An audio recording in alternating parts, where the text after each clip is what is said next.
Olá, sejam bem-vindos à aula de aromas e fragrâncias. E hoje estaremos falando um pouquinho sobre o glutamato monossódico. Os alunos que acompanham o grupo é por mim, o Breno, Fabrício, João Vitor e Micael. Bom, agora fazendo uma pequena introdução, o glutamato monossódico é um sal sódico do ácido glutâmico. Possui fórmula C5H9NO4. É considerado um aminoácido não essencial, ou seja, pode ser produzido através de outros compostos celulares. Ele é muito utilizado no mercado alimentício e é responsável por despertar o quinto gosto básico, o conhecido como umami, que significa no japonês delicioso.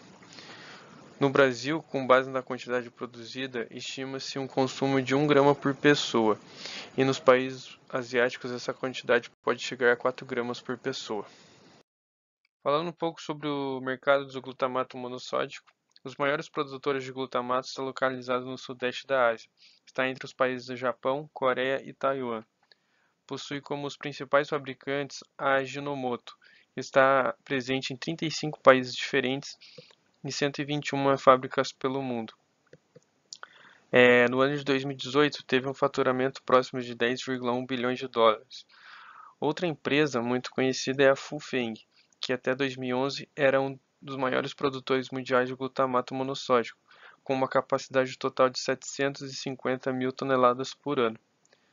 No Brasil, a empresa primeira a se estabelecer no mercado de glutamato monossódico foi a Ajinomoto, em 1956. Hoje em dia, ela possui o quarto mercado mais importante para o grupo, com um faturamento de 2,4 bilhões de reais. A rota de obtenção mais utilizada é via fermentação da sacarose, que teve início em 1956 e com novas tecnologias ela é utilizada até os dias de hoje. O processo de fermentação utiliza micro-organismos ou bactérias produtoras da enzima glutamato. Utiliza-se também carboidrato na presença que é no caso o açúcar, e na presença da amônia. Depois passa por um processo de centrifugação para a remoção das bactérias ou micro-organismos e outros resíduos. Em seguida, a mistura passa por um processo de controle de pH, processo de cristalização e colorização para que chegue no glutamato monossódico. Em condições ótimas de cultivo, garante uma conversão de 50 a 60% do carbonato em ácido glutâmico. Alguns fatores que influenciam essa porcentagem, como fonte de carbono, a fonte de nitrogênio, concentração de oxigênio deve ser baixa, e fatores de crescimento, como concentração da matéria-prima. Atualmente, o processo mais utilizado para a produção do glutamato monossódico é a partir da fermentação do açúcar, produzindo o glutamato, que então é neutralizado por soda cáustica. Então, ele é concentrado com a retirada da água pela evaporação. Então, esse produto é solidificado e é feita a moagem e secagem do glutamato monossódico.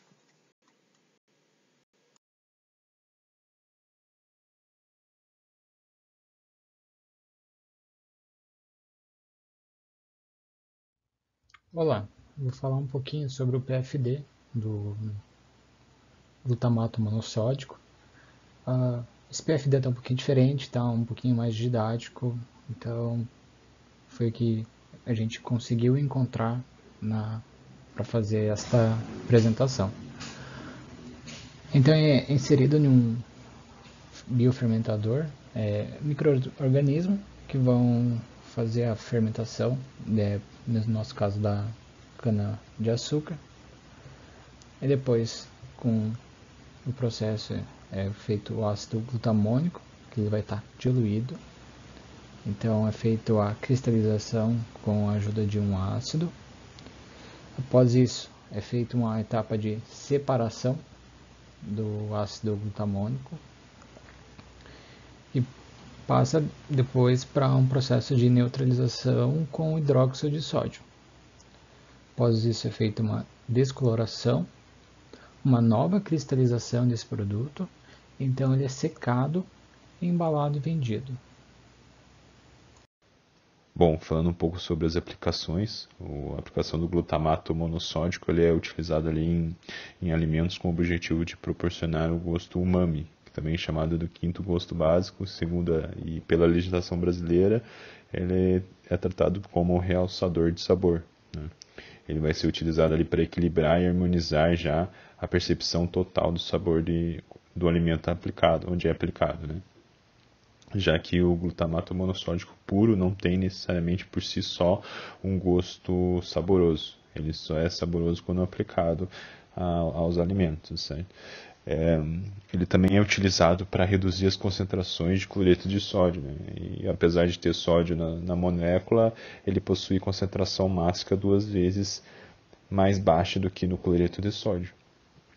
E se fica a dúvida do que seria o gosto umami, é possível perceber esse gosto comendo um tomate ou um queijo parmesão e depois de passado, no caso do tomate, o gosto doce e no caso do queijo parmesão, do gosto salgado.